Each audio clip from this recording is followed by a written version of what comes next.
berprestasi, lahirkan profil pelajar Pancasila. Belajar, bergerak, berbagi untuk negeri, kita menjalin kolaborasi. Belajar, bergerak, berbagi untuk negeri, demi bakti. Oke, terima kasih Ibu buat kesempatan pagi ini diberikan kepada saya, yaitu menyebarkan pemahaman dan penerapan pengalaman budaya positif. Budaya positif ini bagaimana kita membudayakan positif terhadap lingkungan belajar untuk anak didik kita. Nah, di sini yang ada kesepakatan kegiatan kita, nanti ada SPP-nya, yang ada bertanya. Kalau kesepakatan ini yang harus kita budayakan. Kesepakatan sekolah itu bagaimana? Kalau kesepakatan sekolah, oke. Kalau nanti ketika pembagian tugas kesepakatannya harus kita sepakati baris jam berapa. Nah, mau cepat pulang berarti harus cepat masuk. Nah, kesepakatannya barisnya jam berapa? Berarti ketika nanti ada yang terlambat, berarti sudah melanggar kesepakatan. Dan kemudian agenda kita hari ini aja, yaitu pemahamannya. Ya, ada pembukaan, pemaparan, menyebarkan pemahaman dan pengalaman penerapan budaya positif. Kemudian di refleksinya nanti kita akan melakukan refleksi setelah kegiatan pembelajaran. Nah, menurut dari filosofi Ki Hajar Dewantara, kemarin sudah kami sampaikan bahwasanya filosofi pemikiran Ki Hajar Dewantara yaitu mengenai pendidikan berhamba pada murid. Ya, yang dimaknai pendidikan yang berpusat pada siswa. Artinya Ibu menghamba pada murid bukan berarti kita harus menuruti semua keinginan murid. Nah, kemarin kita sudah bahas juga untuk menghamba pada murid ini berarti objek utama kita di pendidikan itu adalah murid. Bagaimana murid ini kita tuntun? Kalau di modul 1.1 kemarin kami pelajari guru itu ibarat seperti petani. Ketika mau menanam benih berarti ditanam kepada tanah yang subur.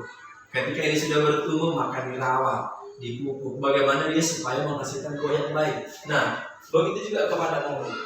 Bagaimana murid ini kita arahkan, kita tuntun sampai dia menemukan kebahagiaan tersendiri. Jadi bukan kehendak kita kepada murid, tapi kita mau mengajak, menggali dari murid itu apa potensi-potensi yang ada pada diri murid tersebut. Paham ya? Oke, yang kemudian pendidikan itu menuntut pendidik harus bisa mengembangkan minat dan bakat. Jadi bukan keinginan kita pada murid, tapi keinginan murid yang harus kita kembangkan. Yang kedua, pendidikan dan kebudayaan ada dua hal yang saling terintegrasi dalam pembelajaran. Jadi di budaya positif yang mau dikembangkan adalah dari kebudayaannya boleh melestarikan kebudayaan. Kemudian melestarikan bahasa juga itu sudah termasuk di dalamnya. Pembelajaran berpusat pada siswa, komunikatif, kolaboratif, berpikir kritis dan kreatif. Nah, bagaimana kita menjadikan siswa ini sebagai pusat pembelajaran dengan komunikasi, kemudian kolaborasi. Di sini yang sering kita tertinggal, yang tidak dipupuk sama sekali. Kadang kita sudah melaksanakan, tapi tidak secara maksimal. Kolaborasi. Kenapa? Karena memang manusia itu makhluk sosial, yang tidak bisa hidup sendiri, maka harus berkolaborasi, tidak bisa bekerja sendiri. Dan kemudian berpikir kritis. Dari sini kemarin saya katakan ketika bernalar kritis atau berpikir kritis ini yang kita temukan pada soal, kalau anak-anak pintarnya dia 7 kali 6, tapi ketika 7 kali 6 itu dinarasikan, mereka sudah susah untuk menelaah kalimat tersebut. Kemarin ketika kita temukan umur ayah 60 tahun, umur ibu 3 tahun lebih muda dari umur ayah. Berapa umur ibu? Mereka sudah bingung, tidak mampu untuk berpikir kritis melihat soal itu bagaimana. Mengerti ya Bu? Mengerti Pak. Oke. Baliknya tujuan kegiatan di sini adalah yang pertama untuk kepala sekolah dan guru-guru menyebarkan pemahaman dan pengalaman paradigma perubahan belajar. Jadi kalau selama ini mungkin di era beberapa tahun ke belakang sana paradigma belajar itu teacher center, bukan student center. Jadi yang ada adalah kehendak guru. harus seperti ini. Contoh, kalau kemarin kita katakan 2 kali 3, ya memang nggak ada lagi jalannya selain itu. Padahal ada 2 tambah 2 tambah 2, ada 3 tambah 3 untuk menghasilkan 6. Yang ada pada mindset guru itu adalah 2 tambah 2 itu memang harus 4. Yang itu tahunya jalannya. Tapi kalau di paradigma perubahan ini boleh di 1 ditambah 1 ditambah 1 tambah 1. Kalau kemarin kan untuk menghasilkan 6 itu sempat viral itu 2 kali 3 6, 3 kali 2 nggak bisa katanya gitu. Nah, berpusat pada murid. Kemudian disiplin positif. Nah, disiplin positif ini yang perlu kita budayakan. Kemudian kebutuhan dasar nanti kan kita bahas sampai dia ke segitiga restitusi. Nanti kita perhatikan Bapak Ibu apa itu segitiga restitusinya. Nah, kemudian yang mau kita perhatikan di sini yang pertama, seorang guru yang baik harus memiliki kemampuan dalam mewujudkan budaya positif. Jadi budaya positif ini Ibu memang harus bersumber dari kita dulu, baru kita impaskan kepada anak-anak. Jadi artinya di budaya positif ini yang kita maksudkan, jangan kita paksa anak-anak untuk datang jam 7, kita juga datangnya lama gitu di budaya positif. Jadi kalau di sekolah-sekolah yang di kota kita perhatikan, muridnya datang jam 7, gurunya sudah jam 7 pulang, karena mereka yang menyambut. Seperti kalau kita masuk ke Indomaret, selamat datang gitu. Jadi kalau kita perhatikan juga di Facebook itu banyak viralnya gurunya menyambut siswanya di depan pintu sebelum masuk ke dalam ruangan. Nah, kemudian yang kedua adalah budaya positif tersebut dapat dijalankan dengan menerapkan konsep inti seperti disiplin positif, memahami motivasi perilaku manusia berkaitan dengan hukuman dan penghargaan, posisi kontrol seorang guru, pembuatan keyakinan sekolah atau kelas, dan penerapan segitiga restitusi. Berikutnya, budaya positif merupakan nilai-nilai, keyakinan, kebiasaan di sekolah yang berpihak pada murid agar dapat berkembang menjadi pribadi yang kritis, penghormat dan bertanggung jawab. Nah, di sini budaya positif itu adalah nilai, keyakinan. Jadi kalau di sekarang Ibu, budaya positif itu tidak boleh lagi dilarang membuang sampah. Itu sudah makna negatif. Tidak boleh lagi jangan ribut, tidak boleh lagi kalimat seperti itu. Kalau kita katakan ada dilarang membuang sampah, itu sudah makna negatif. Harusnya jagalah kebersihan. Jadi ada nanti di sana kalimat kebajikannya, kata kebajikan berarti kita jaga kebersihan. Tidak boleh membuat keributan di kelas, itu sudah makna negatif. Jadinya diganti kata-kata menjadi jagalah ketertiban. Jadi tidak boleh lagi mengandung makna negatif. Tidak boleh kata dilarang, tidak boleh lagi kata jangan. Itu di kurikulum merdeka tidak boleh lagi digunakan. Jadi nanti kalau ada poster-poster di kelas kita, jangan membuang sampah sembarangan, berarti kalimatnya sudah boleh diganti. Nah, kemudian konsep utama penerapan budaya positif yang pertama adalah perubahan paradigma belajar tadi. Berarti perubahan paradigma belajar seperti tadi saya sampaikan adalah berpihak pada murid, berpusat pada murid. Jadi kita juga harus menggali potensi kita merubah cara belajar. Jadi ketika kita masuk ke dalam kelas, yang pertama kita terapkan adalah keyakinan kelas dulu. Apa itu keyakinan kelas? Nanti kita bahas bagaimana kelas itu supaya tetap tertib bukan berarti tidak bersuara. Seorang siswa ketika mau memberikan sangkaan berarti harus angkat tangan terlebih dahulu. Ketika dia melanggar tersebut berarti dia melanggar keyakinan kelas. Nah, yang kedua adalah disiplin positif. Ini konsep utamanya. Kemudian yang ketiga adalah kebutuhan dasar, nanti ada 5. Kemudian motivasi perilaku manusia. Kemudian ada posisi kontrol guru. Kemudian keyakinan kelas, dan terakhir ada segitiga restitusi. Nah, di perubahan paradigma belajar, kita perhatikan pembelajaran dengan paradigma baru dirancang berdasarkan prinsip pembelajaran yang berdiferensiasi. Nah, ini yang kami bahas semalam ketika Zoom, bahasa berdiferensiasi. Kalau kemarin ada ini sudah lama sih digaungkan. Kita berpikir berdiferensiasi itu ini suka olahraga, ini suka memasak, ini suka menari, berarti kita harus bagi banyak.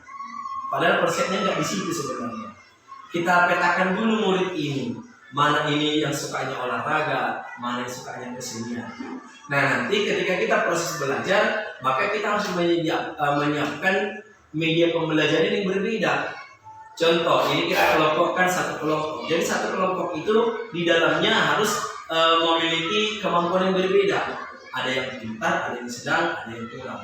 Jadi pengelompokan muridnya bukan yang pintar semua, bukan demikian.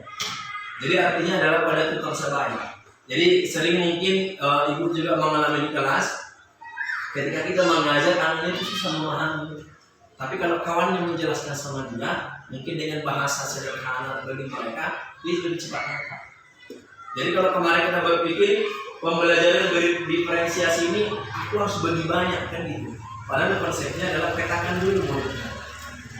Di mana kesukaannya, di mana dari tingkat kemampuannya.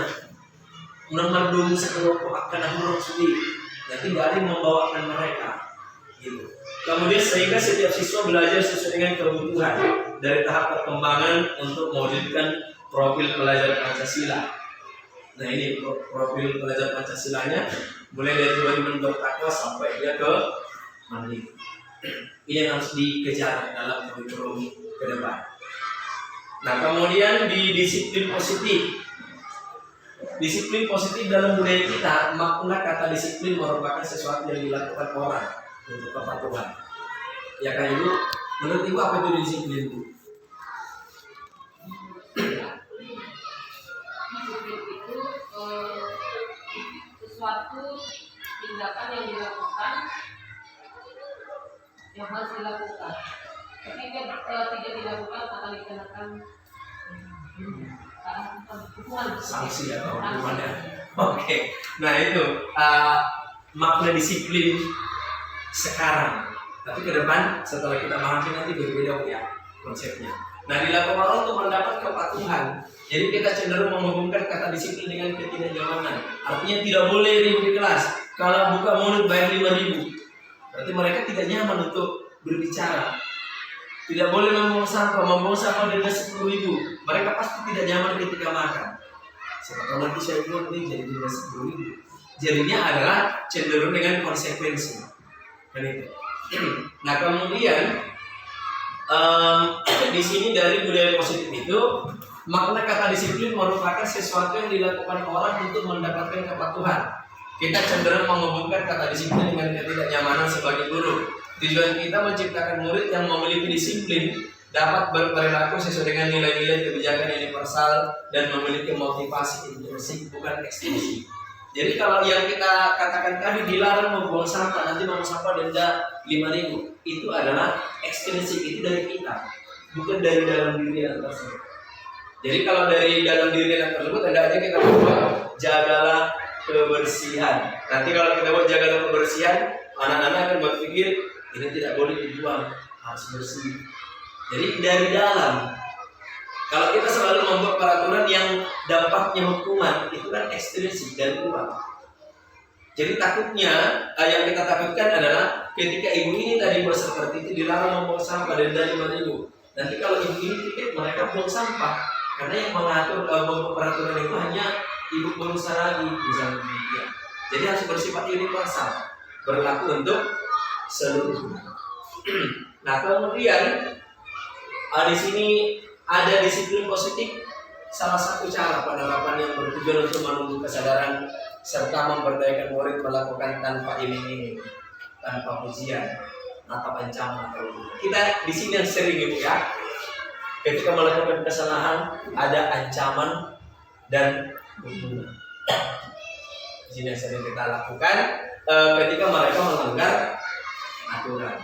Mungkin ketika topinya tidak ada, kita bersih di depannya, menghukum. Artinya kalau dari segi tersebut boleh kita katakan psikologinya kena, karena dia harus berdiri di depan ditengok semua kawannya, pasti dia merasa malu. Nah di sini itu. Kemudian yang mau kita perhatikan di sini adalah yang ketiga, kebutuhan dasar manusia.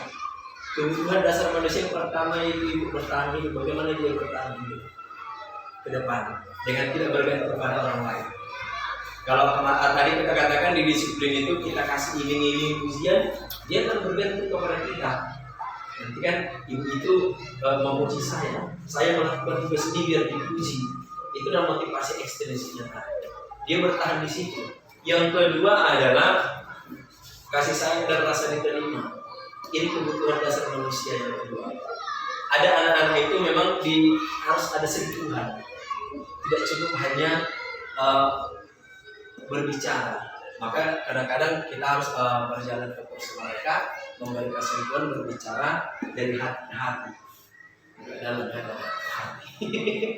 Yang ketiga adalah penguasaan. Ada anak-anak ini yang memang dia harus menguasai, harus aku, gitu. Dan kemudian adalah kebebasan.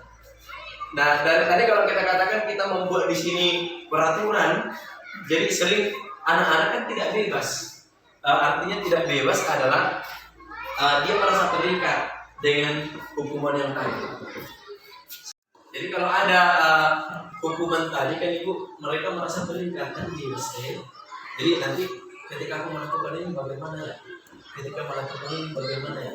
Seperti itu dalam pikirannya. Yang kelima adalah kesenangan. Jadi biarkan anak-anak itu belajar gembira, belajar dengan senang. Artinya gembira dengan belajar gembira atau senang itu bukan berarti lompat-lompat sambil belajar. Jadi mereka merasa nyaman di kelas ketika kita masuk. Jangan ketika kita masuk ini tugasku begitu ya. Nanti dicubit dan segala macamnya. Nah kemudian yang keempat adalah motivasi perilaku manusia, yaitu merupakan dorongan yang timbul pada diri seseorang secara sadar untuk melakukan tindakan dengan tujuan tertentu. Yang pertama kita perhatikan di sini adalah untuk menghindari ketidaknyamanan atau hukuman, murid melakukan disiplin diri karena takut dihukum merupakan motivasi ekstrinsi. Biar jangan dihukum, maka dia berusaha mengerjakan tugas.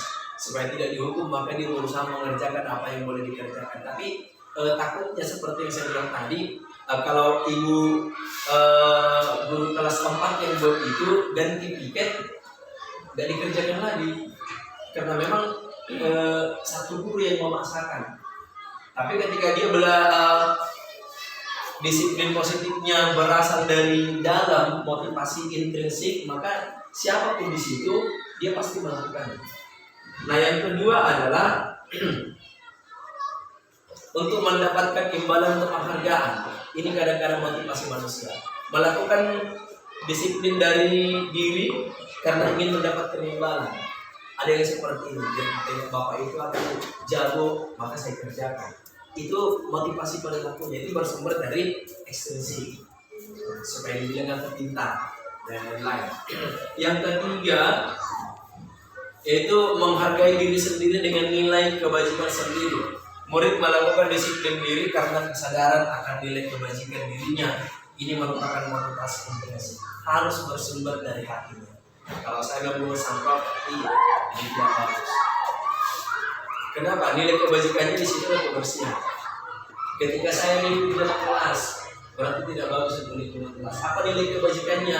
Adalah menghargai sesama warga kelas. Dan kemudian konsep disiplin gagal. Ada konsep disiplin gagal. Yang pertama adalah hukuman.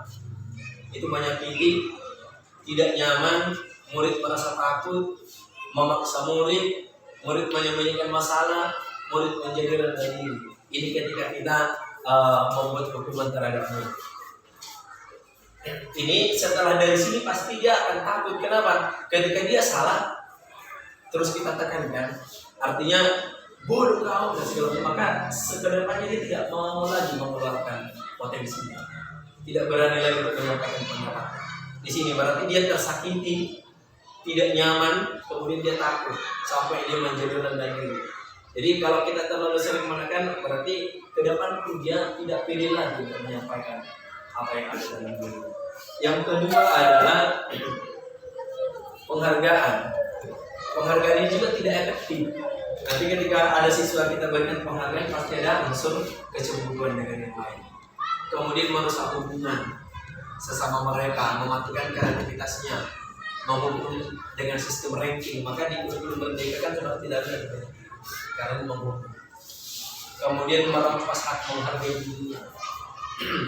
Nah, kemudian adalah konsep disiplin dengan identitas sukses. Ini kalau tadi gagal, ini suksesnya. Konsekuensi penguatan jangka pendek, perlu monitoring berkelanjutan, stimulus respons sampai kehilangan waktu merenungi kesalahan. Jadi artinya konsep disiplin dengan identitas sukses ini kita harus memberikan kepada mereka penguatan jangka pendek apa yang bisa mereka lakukan. Contoh, ketika dia libur, maka kita panggil empat mata. Kalau kamu libur, siapa yang dirugikan? Kelas. Ketika kamu libur, ada nggak keyakinan kelas yang menang? Ada. Saling menghargai dan lain-lain. Kemudian yang kedua, direstitusi. Murid bertanggung jawab untuk perilakunya. Nah, di sini Ibu coba kita perhatikan di segitiga restitusi. Nanti kita lihat posisi kita ada di mana.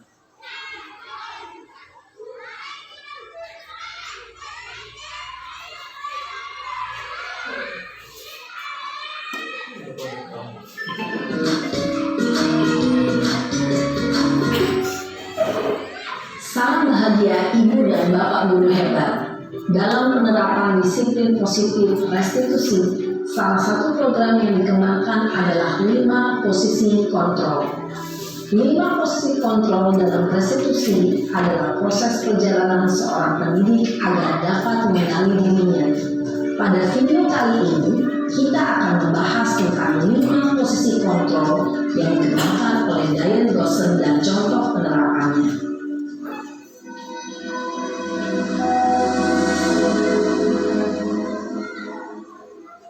5 posisi kontrol itu adalah 1. Posisi penghukum, 2. Posisi pembuat merasa bersalah, 3. Posisi teman, 4. Posisi pemantau atau monitor, dan 5. Posisi manajer. Untuk lebih memahami kelima posisi tersebut, mari kita saksikan kasus Naren yang terlambat hadir 20 menit di sekolah dan melihat bagaimana kelima posisi kontrol dalam menghadapi masalah tersebut.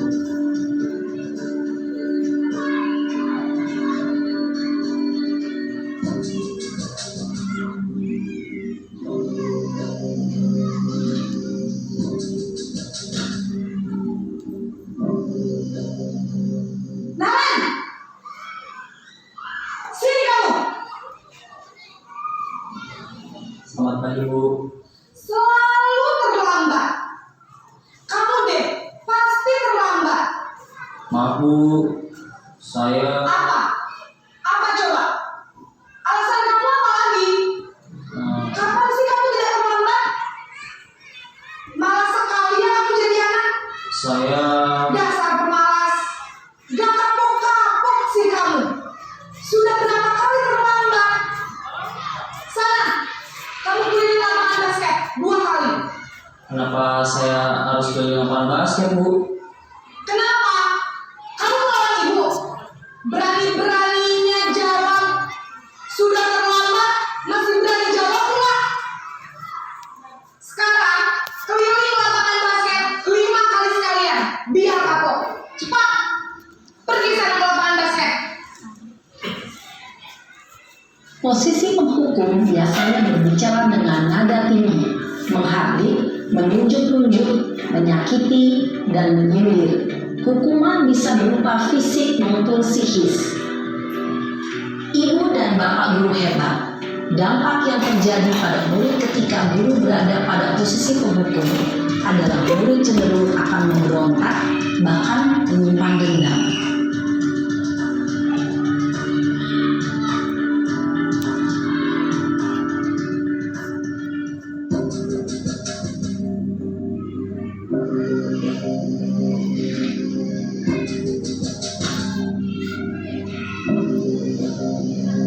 Naren,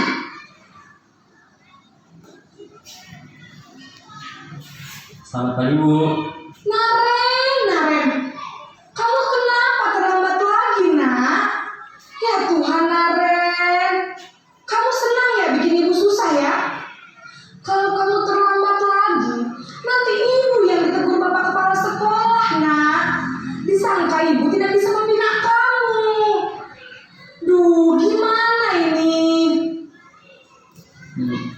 Maaf Bu. Duh Gusti Naren. Kamu suka ya kalau ibu tegur kepala sekolah? Terus, sekarang ibu harus tulis apa ini di buku absen? Ini kamu sudah sering terlambat loh. Ibu harus apa coba? Maaf Bu. Maaf sekali. Ya sudah, lain kali jangan bikin ibu susah lagi ya nak ya. Ibu tidak akan kuat lagi kalau kamu begini terus. Bisa jantungan kalau ibu ditegur bapak kepala sekolah. Sana cepat kelas. Maaf ya Bu. Maaf sekali. Posisi pembuat rasa bersalah berbicara dengan nada tenang, cenderung lembut, namun kata-kata yang diutarakan membuat murid merasa menjadi orang yang gagal, memandang buruk dirinya sendiri, merasa tidak berharga, dan tidak sanggup membahagiakan orang lain. Ketika guru mengambil posisi pembuat rasa bersalah, murid akan menganggap dirinya yang bersalah dan ia akan menyimpan emosi negatif tersebut di dalam dirinya.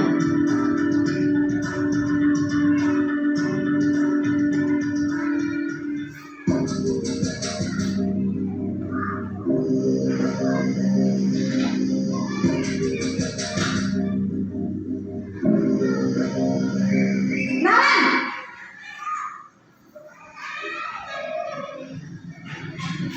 Selamat pagi Bu. wah sudah jam berapa ini nak? Terlambat lagi ya sayang. Iya Bu. Habis ibu saya lupa membangunkan saya Bu. Kamu malah menyalahkan ibu kamu. Kamu bukannya anak yang larinya paling kencang. Kok terlambat sih? Iya Bu. Saya memang terlambat bangun tadi. Jadi biarpun saya lari kencang, tetap gak kekejar Bu. Ya sudah sana. Nanti lain kali larinya lebih kencang lagi ya. Biar gak terlambat lagi.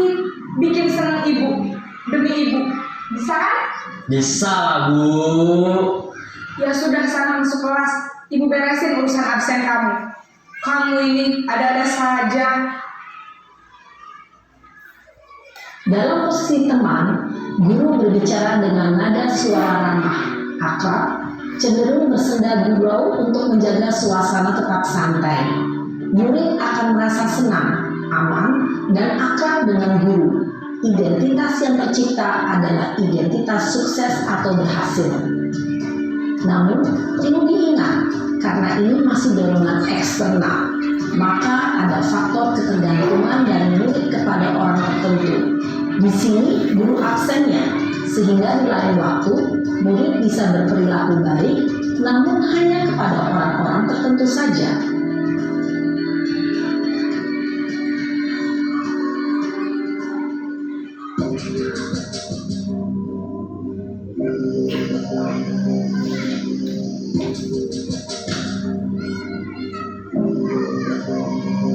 Naren,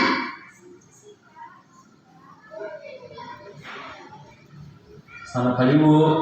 Naren, apa peraturan sekolah kita tentang jam berapa kita harus masuk sekolah, nak?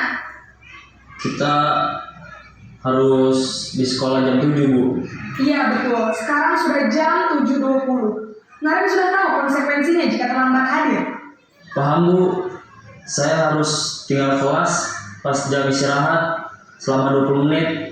Iya benar, konsekuensinya demikian. Jadi nanti jam 9.30 pas istirahat, kamu harus tinggal di kelas, kerjakan tugas tambahan untuk ketertinggalan kamu, ya? Baik Bu. Posisi pemantau mengandalkan penghitungan atau data untuk mengontrol murid. Guru mengarahkan murid berdasarkan peraturan dan konsekuensi. Seorang pemantau menunjukkan bahasa tubuh dan ekspresi wajah yang datar dan cenderung formal.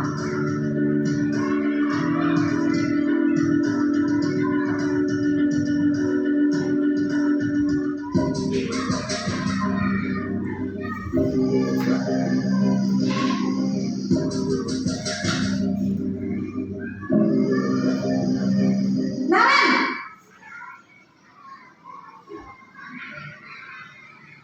Selamat pagi Bu. Selamat pagi Naren. Maaf Bu, saya terlambat. Iya, sekolah masuknya jam 7, sekarang sudah jam 7.20. Jadi sekarang bagaimana ini Naren? Maaf Bu, saya lupa setel alarm saya semalam. Baiklah, menurut kamu, keyakinan sekolah yang mana yang perlu kamu tingkatkan? Menghargai diri sendiri dan orang lain mungkin ya Bu. Setuju. Jadi, apakah Naren meyakini prinsip saling menghormati tersebut? Iya Bu, saya meyakininya. Apakah Naren bersedia memperbaiki masalah keterlambatan ini? Bersedia Bu. Bagaimana kamu akan perbaiki masalah keterlambatan ini? Saya akan coba untuk tidak lupa menyetel alarm saya Bu. Baik, kalau Naren lupa menyetel alarm di rumah, ada orang yang kira-kira bisa bantu mengingatkan tidak? Ada Bu, kakak saya, Kak Emma. Ada lagi selain Kak Emma? Selain Kak Emma, ada ibu saya. Baik, jadi yang mengingatkan Naren adalah Kak Emma dan ibu kamu ya? Kira-kira akan mulai setel alarm kapan nih Naren? Setelah pulang sekolah, akan segera saya lakukan. Baik, jadi Naren akan setel alarm untuk bangun besok pagi dan akan diingatkan oleh kakak dan ibunda Naren ya. Ada lagi yang mungkin perlu dilakukan Naren agar tidak terlambat bangun lagi? Tidak ada Bu. Baik Naren, terima kasih untuk kerjasama kamu. Sekarang kamu perlu kembali ke kelas untuk belajar. Baik Bu, terima kasih. Posisi manajer adalah posisi kontrol yang disarankan untuk membimbing murid memiliki sikap disiplin yang positif, yaitu murid yang mandiri, bertanggung jawab, dan dapat memecahkan masalah. Tujuan dari posisi ini adalah agar murid dapat berefleksi atas tindakannya. Guru akan dengan tulus memberikan pertanyaan-pertanyaan bermakna, sehingga membuat murid dapat belajar dari kesalahannya dan mencari sebuah solusi untuk menyelesaikannya. Ibu dan bapak guru hebat, setelah mengamati adegan kelima posisi kontrol tadi, kira-kira posisi mana yang paling ideal? Posisi mana yang dapat menunjang motivasi intrinsik murid? Ya, tentu posisi manajer. Posisi ini memang posisi ideal yang ingin dituju setiap pendidik. Pada posisi inilah, guru dapat menerapkan disiplin positif yang berpihak pada murid, yang memerdekakan murid. Perjalanan seorang pendidik tentunya tidak mudah untuk sampai pada posisi seorang manajer.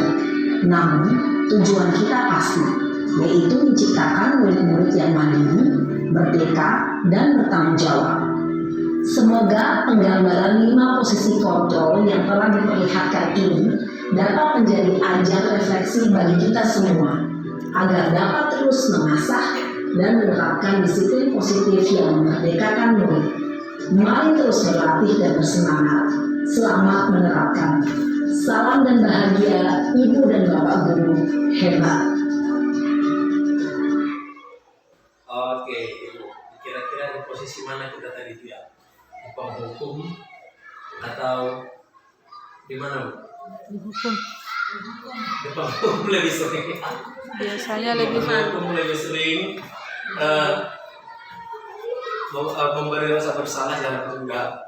Ya, di sini penghukum sampai dia ke manajer, tapi memang lebih disarankan ke posisi manajer biar lebih menggali potensi siswa, kira-kira apa yang sudah dilanggarnya. Nah, kemudian di contoh penerapan 5 posisi kontrol ini yang perlu kita pahami Ibu, bagaimana menjadi murid yang merdeka, belajar merdeka. Sampai di sini kita perhatikan kalau di manajer, apakah tentang masalah diri kita menanyakan kepada murid apakah salah yang dilanggar, tetapi sebelumnya itu kita sudah membuat kesepakatan kelas atau kesepakatan sekolah. Nah, di situ Ibu. Kemudian di sini lagi ada keyakinan kelas. Mengapa keyakinan kelas? Bukan peraturan sekolah atau peraturan kelas. Karena tadi ketika ini peraturan dikatakan, mereka merasa cenderung tidak nyaman. Dia akan berpikir negatif. Kalau keyakinan kelas artinya adalah karena itu keyakinan kelas dibuat bersama, bukan guru yang membuat. Tapi ketika kita lemparkan kepada peserta didik, apa kira-kira keyakinan yang kita buat? Masuk tepat waktu, jaga kebersihan, jaga ketertiban. Nah, di situ keyakinan. Jadi kalau kita menemukan anak tersebut melanggar keyakinannya, maka seperti tadi boleh kita lakukan di posisi manajer. Nah, kenapa? Karena keyakinan akan lebih memotivasi seseorang. Motivasinya adalah intrinsik, bukan ekstrinsik.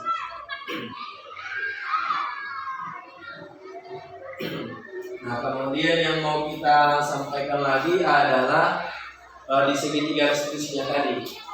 Segitiga restitusi itu meliputi 3 hal.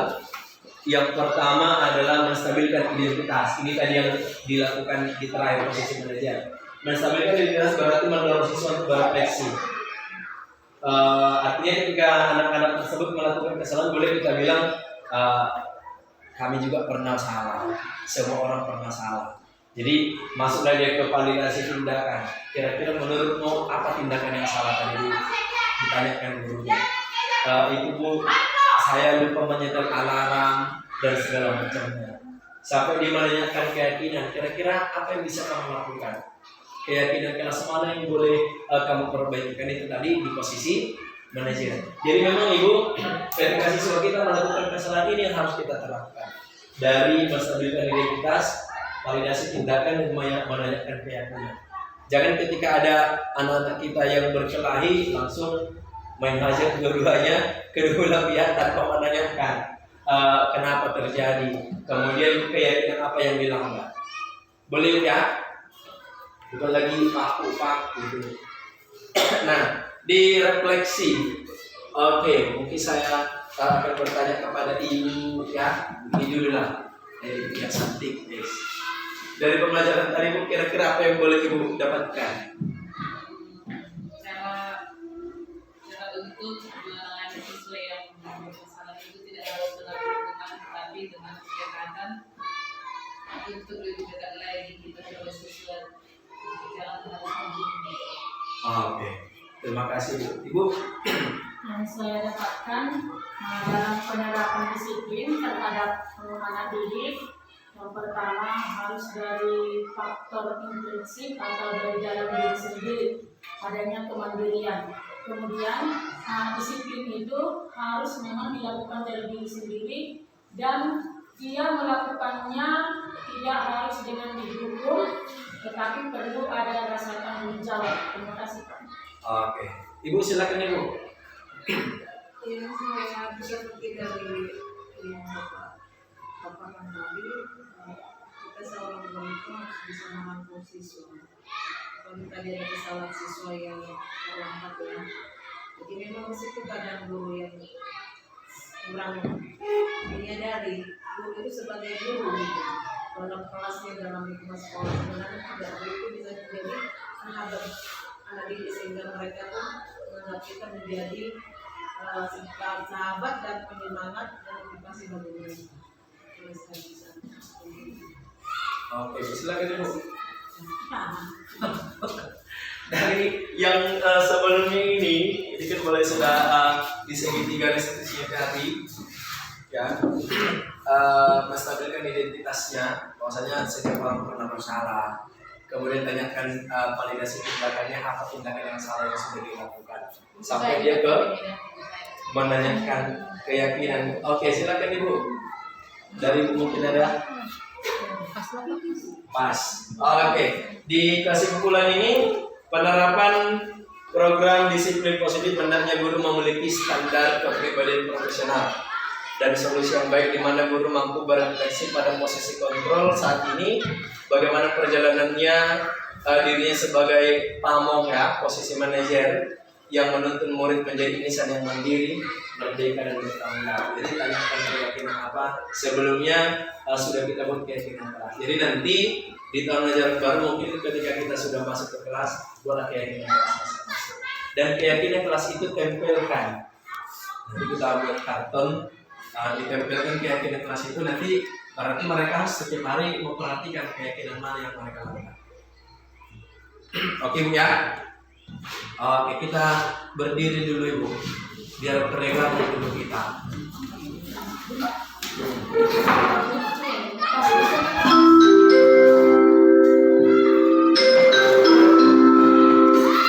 Mohon perhatian kepada para pengunjung dan karyawan puskesmas agar dapat berhenti sejenak dari aktivitas dan melakukan peregangan di tempat masing-masing. Peregangan dimulai. Siap? Mulai.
penyajian hari ini. Dan semoga disiplin positif ini boleh kita lakukan dengan baik, terlebih untuk tahun ajaran yang akan datang. Terima kasih.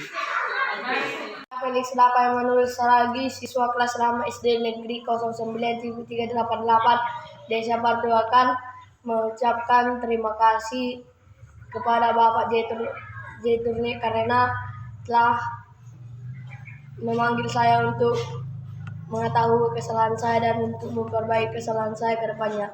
Sekian dan terima kasih.